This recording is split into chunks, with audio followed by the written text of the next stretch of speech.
Okay, so good morning, students. So this is your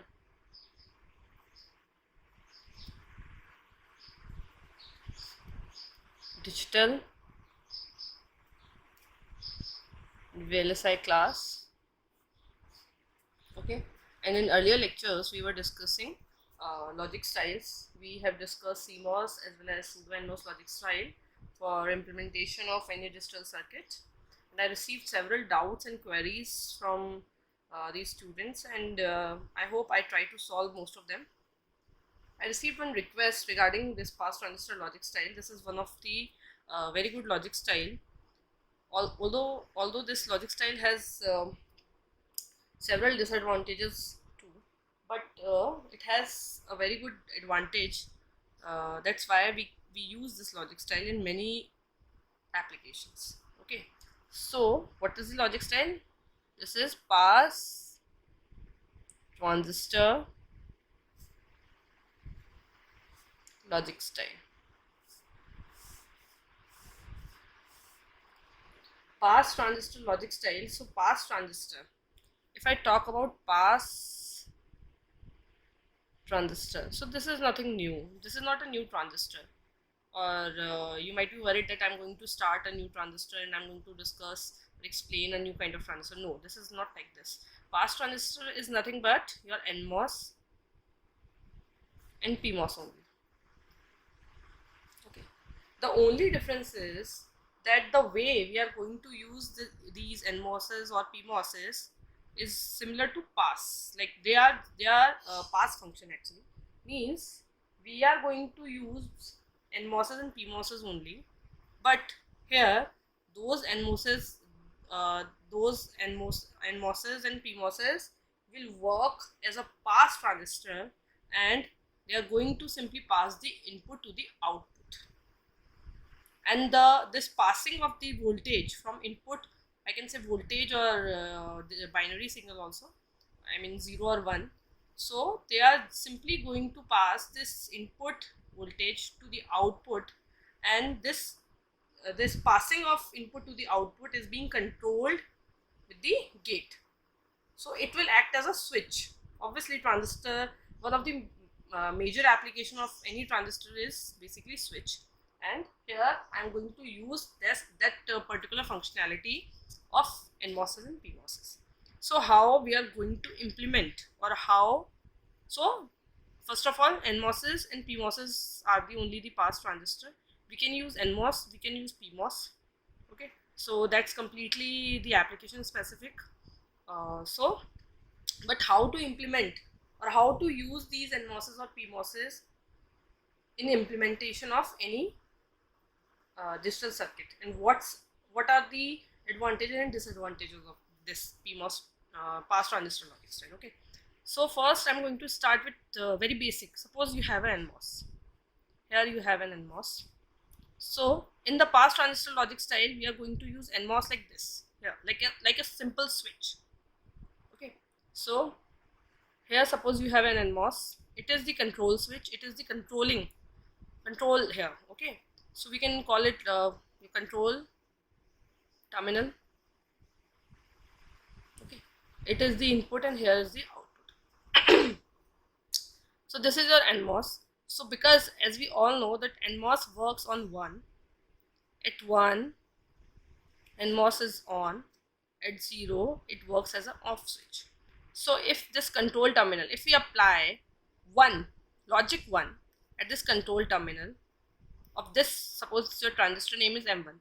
So if we apply 1 at the control terminal of this M1, so whatever is at the input will pass to the output.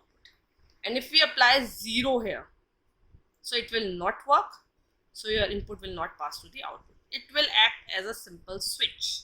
So this is nothing but a pass transistor. Okay, but how we are going to implement, or how we are going to use, simple, very simple. Just we have, I think you all have, because if you are learning this digital VLSI, so you all might have gone through the digital design.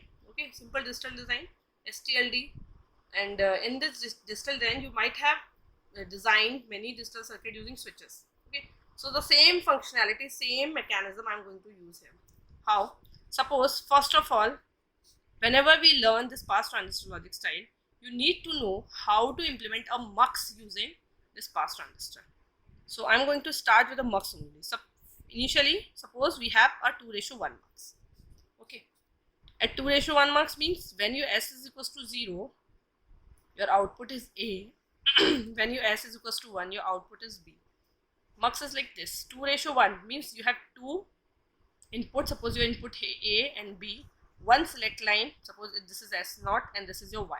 So when your S0 is 0, your A will be at output. When S0 is 1, your B will be at output. So this is a simple 2:1 mux. And how we are going to use this NMOS?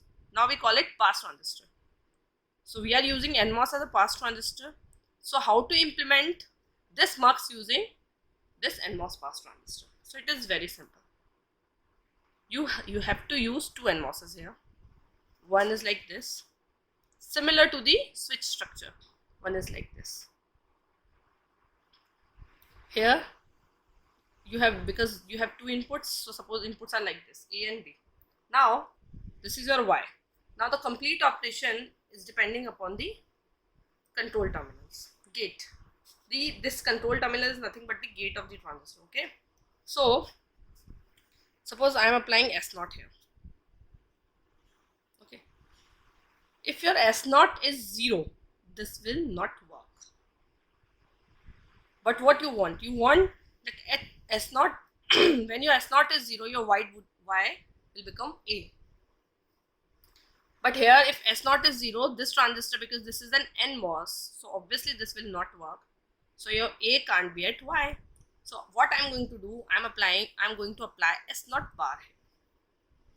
So if I'm going to apply S0 bar here, and if your S0 is 0, so obviously if your S0 is 0, so obviously your S0 bar would become 1. So here at the control terminal of this, suppose this is your M1 transistor, this is your M2 pass transistor. So here at the M1 we have 1. If at M1 we have 1, this transistor will work, M1 transistor will work, so your A will be at output. But what about this M2 transistor? Whenever we want that, so here we want that our A input should be at output, and we don't want B at the output. So what we are going to do, we are simply going to apply S0 here. Okay, so this is the simple mechanism of implementation of implementing a mux using pass transistor, like this. So basically you have to apply the inverted and non-inverted control signals over the pass transistors. So here what will happen, suppose your S0 is 0, so your S0 bar will become 1. So if S0 is 0 here, this will become 1.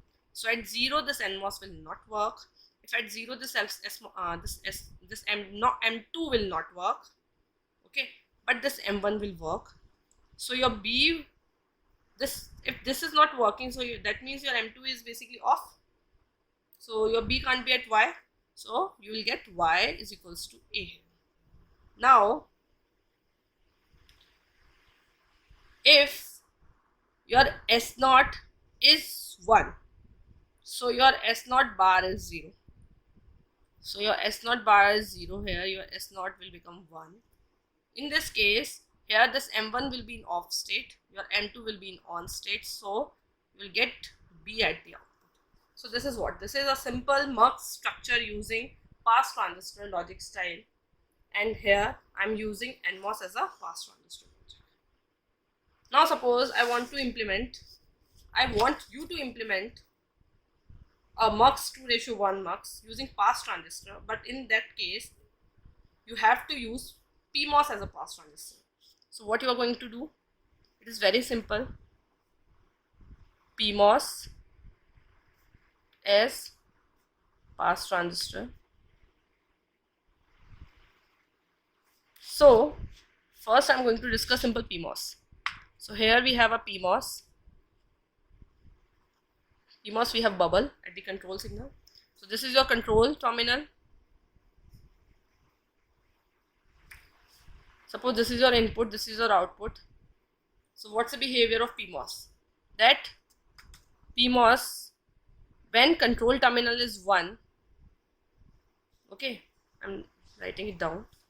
When the input at control terminal is 1, your PMOS is in off state.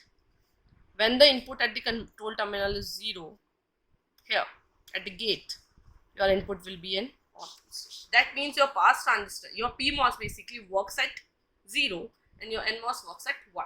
Okay, so if I want to basically implement a 2:1 mux using this pass transistor PMOS, so this is going to be like this. Again, I'm going to use two pass transistors like this. Okay, here suppose this is input A and this is B. We want this, that when your S0 is 0, Y equals to A. When your S0 is 1, Y equals to B. Okay, so suppose I'm going to apply S0 initially here. Now if your S0 is 0, this will work. Suppose this is your M1 transistor, this is your M2 transistor. So if your S0 is 0, obviously your this M1 will work, but M2 will not work. This is your Y. So when your S0 is 0, your Y would be Y. Your A basically will be at Y point. So here I am going to apply S0 bar. So what will happen when your S0 is 0? Your S0 bar will 1. So this is suppose 0 and this is suppose your 1. So at 0 this will work, but this will not work. So your Y would be A. Okay. Now when your S0 is 1 and your S0 bar is 0, so this is basically 1 and this is 0, then what will happen? M2 will work, M1 will not work, so your Y will be B. So it is very simple. Okay. Now what is the advantage of using this pass transistor logic style? As you can see that to implement a simple mux, to implement a simple mux, I have to use only two transistors, M1 and M2. Okay, I need only two transistors in the implementation of 2:1 mux using pass transistor logic style. But on the other side, if I'm going to use CMOS logic style, then to implement a CMOS logic style, to implement a 2:1 mux using CMOS logic style, how many transistors were required? 1, 2, 3, 4, 5, 6. Total 6 transistors. Okay, so that means your transistor count is basically very less in the case of pass transistor logic style. So this is a very big advantage.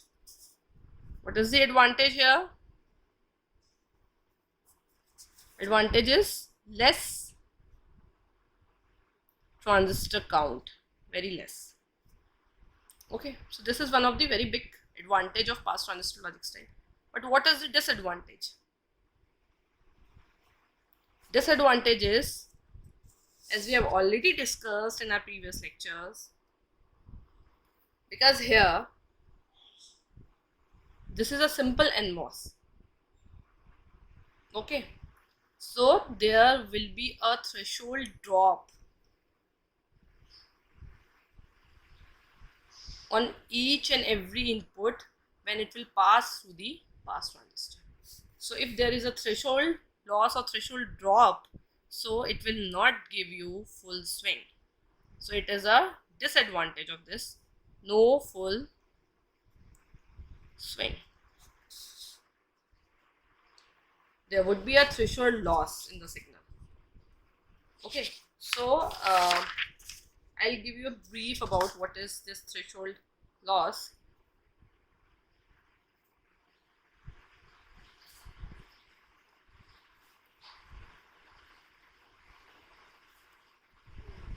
Threshold loss. Suppose this is your NMOS. Okay, so your NMOS works at 1. 1 means you have a high voltage here. Suppose you have VDD here, and your input is suppose VDD. VDD means suppose your gate voltage is 5 volt, your input is 5 volt. What would be the output? Your output would be, suppose the threshold voltage of this NMOS VTN is suppose 0.6 volt. So your output would be 4.4 volt. Ideally, if I talk about the full swing, that means your output should be 5 volt here, that we get in the case of CMOS. Only in the case of CMOS logic style, amongst the logic style that we have discussed till now. Okay, we have discussed CMOS, we have discussed pseudo, we have discussed pass transistor. Among these three, only CMOS is basically giving full swing. Pseudo was also not giving, and this is also not giving. So there, this drop, that means we have a loss of 0.6 volt here. This is called threshold loss. Okay, because this NMOS can't pass complete 1 in any case. It can pass complete 0, but it can't pass complete 1. Similarly, if I talk about PMOS, so PMOS cannot pass complete 0, but it can pass complete 1. Okay, so in the case of PMOS, there is no threshold loss while passing 0, while passing 1. Okay, and in the case of NMOS, there would be no threshold loss while passing 0. So suppose you have VDD 5 volt here, and if you are applying 0 here, instead of 5 volt, you are applying 0. So you'll get complete 0. So there is no threshold loss. Here in the case of this PMOS, suppose because PMOS works at 0, so if you are applying VDD here, this will give you full VDD. But if you will apply 0 here, it will not give you 0. It will give you a threshold loss output. Okay. Now, so suppose your structure is like this. Suppose I'm going to implement a structure using NMOS. Suppose like this. Here you have 5 volt. Here you have 4 volt. And suppose this is your output. This is your input, and input is suppose your 7 volt. Suppose your structure is like this. So what would be the output? First of all, and suppose its threshold VTN is 0.6 and its threshold VTN1, VTN2 suppose 0.6. Both the transistors have threshold 0.6. So first of all, because its gate voltage is 5 volt, so there would be threshold loss of 0.6, because we have input here. If input is 0, then there is no problem, but if we have an input voltage here that is 7 volt and your threshold is 0.6, so what would the output here? Suppose here signal is V, so what would be the V? Your V would be 5, because at the gate terminal of this transistor the maximum voltage is 5 and there would be threshold loss of 0.6. So this particular transistor can only pass maximum 4.4 volt, not more than that. Whatever input you applying here, suppose you can apply 20 volt also here, you can apply 10 volts here, okay, but it is only going to pass 4.4 volts. So V would be 4.4. Okay, now here you have 4.4 volt. How much voltage this transistor can pass? How much maximum voltage? Its gate voltage is 4 volt. Its threshold is 0.6. So what would be the threshold loss? 0.6 is the threshold loss, and like what is the maximum voltage it can pass? It can pass maximum 3.4 volt, and here input is 4.4, but it can pass maximum 3.4. So your output is basically 3.4 only. So if you are applying 7 volt here, you will get 3.4 here at the output.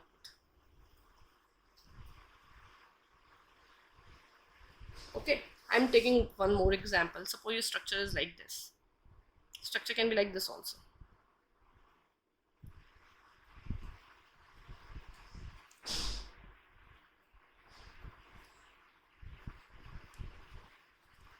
Okay, suppose your input is here is 5 volt, your input here is 7 volt, your input is 3 volt. Okay, and gate voltages are 5, 5 and 4. What would be the output here? And the threshold for each and every transistor, VTN for every transistor is suppose 0.5 volt. Okay, so how we are going to solve this?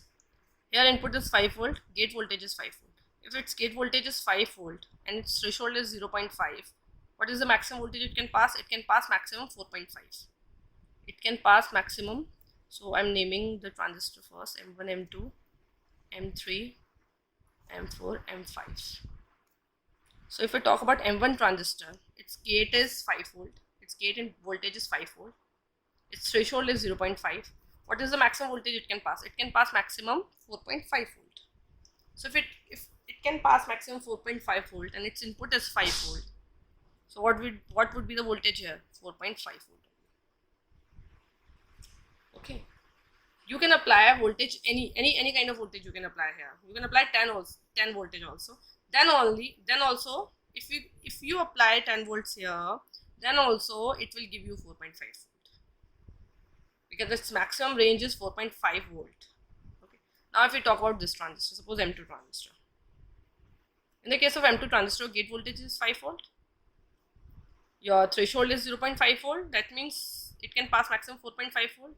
What is the voltage here? 4.5. It can pass maximum 4.5. So output here would be 4.5. Now M3 transistor. M3 transistor, gate voltage is 4.5. Threshold is 0.5.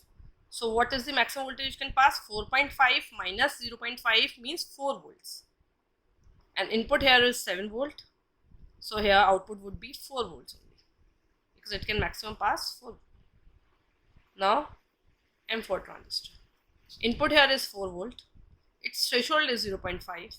So what is the maximum voltage it can pass? 3.5. 4 minus 0.5, 3.5. Input here is 4 volt. It can pass maximum 3.5. So your output is 3.5. Okay. Here the gate voltage is 3.5. M5. Your gate voltage is 3.5. Its threshold is 0.5. So what is the maximum voltage it can pass? 3.5 minus 0.5 means 3 volt. Input is 3 volt here. So what will get at the output? 3 volts. So your output is 3 volts. So pass transistors works like this. So that means I have discussed this structure to make you understand what is the threshold loss. And due to this threshold loss, you can easily see that this particular circuit is not going to give you full swing. It is never going to give you complete 1 or complete 0. So this is one of the very big disadvantage of this circuit. But we can use such pass transistors in many applications, because as I already said that these all logic styles are very application specific.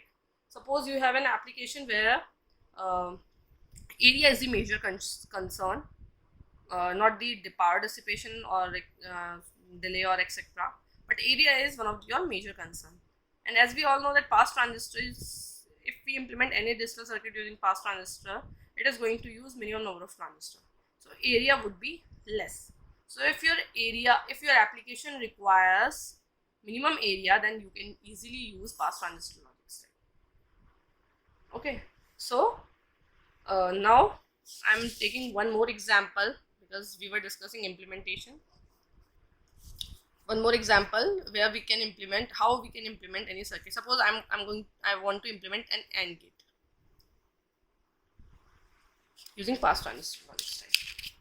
What is the truth table? AND gate key. AND gate's truth table is like this: A, B, Y, 0, 0, 0, 1, 1, 0, 1, 1. Output would be 0, 0, 0, 1. Okay, this is your AND gate's truth table. So we know how to implement a mux using pass transistor. So we need to convert this AND gate into a mux. But we have only two inputs, A and B, and we have one output, Y. We have only 3 terminals. Output is basically, we can keep aside the output, but for the input we have only 2 options, A and B. If I'm going to implement AND gate using mux structure, okay, so in the mux structure you have 3 inputs, A, B and select line. And select line is one of your major input. So what I'm going to do, I'm going to make one of the input a select line. You can choose A as a select line, you can choose B as a select line. Suppose I'm choosing A as a select line. So how I'm going to do this? Suppose your A is a select line and it has 2 options. If A is your select line, so it can have 2 options. It can have 2 options. One is either your A is 0 or your A is 1. So suppose your A is 0. If your A is 0, your output is 0. So that means your output is not depending upon the B. If your A is 0, your output is 0. Your output is not depending upon the B. If your A is 1, then your output Y, you can easily see that your Y is nothing but B. So what I have done, I have chosen A as a select line, and with the help of truth table, I can easily find out that what can be the options. Now I'm going to design that mux structure using pass transistor. This was your mux structure that we have discussed like this. Here, because we have chosen this A as a select line, so A is this, A bar is this. Suppose this is the mux structure using pass transistor logic, right? So now when A is 1, this will work. When A is 0, this will work. Okay, so when your A is 0, M1 will not work. But when your A is 0, A bar is 1, your M2 will work. So when your A is 0, whatever will be at the input of M2 will be at the output. So we want, when your A is 0, we want 0 at the output. So what I'm going to do, I'm going to connect this as the ground. Now this will work when your A is 1. When your A is 1, this will not work, but this will work. And this will work when your A is 1, we want B at the output. So this is like this. So what is this? This is your AND gate implementation using pass transistor logic style. What is this? This is your AND gate implementation using pass transistor logic style. Okay, so now I'm going to take another example. Suppose I want to implement I can take XOR gate. I'll write complete implementation using pass transistor logic style. AND gate implementation using pass transistor XOR gate implementation using pass transistor logic style. Okay, what's the truth table of XOR gate? You have two input, because suppose this is your two input XOR gate. One output 0 0 0 1 1 0 1 1. In the case of XOR gate, because what is the expression for XOR gate? Y is equals to A bar B plus AB bar. Okay, so when your inputs are 0 0, output is 0, here 1 1 0. So this is your truth table of XOR gate. Now I want to design this XOR gate using pass transistor logic style. So basically first I'm going to convert this XOR gate into mux. So to convert this XOR gate into mux, we need to choose either A or B as a select line. Suppose I'm going to choose A as a select line. So if I'll choose A, suppose your A is select line.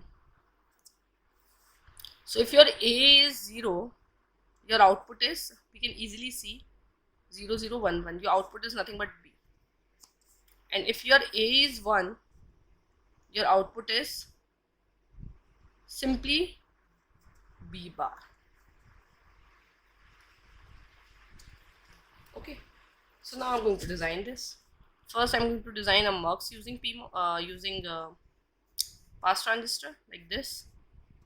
Because I have chosen A as a select line, so I am going to apply like this, A and A bar. This is your M1 transistor, this is your M2 transistor. When A is 1, M1 transistor will work. When A is 0, M2 transistor will work. Okay, so when your A is 1, M1 will work. This is your output. When A is 1, whatever is the input at the M1 gate will be at our output. So your A is 1, what we want? We want B bar at the output. So I am going to apply B bar here. When your A is 0, this transistor will work. When your A is 0, we want B at the output. So we are going to apply B here. So this is basically your XOR implementation using pass transistor logic style. So as you can easily see, we only need two transistors in the implementation of XOR gate. But in the case of CMOS, how many transistors were needed?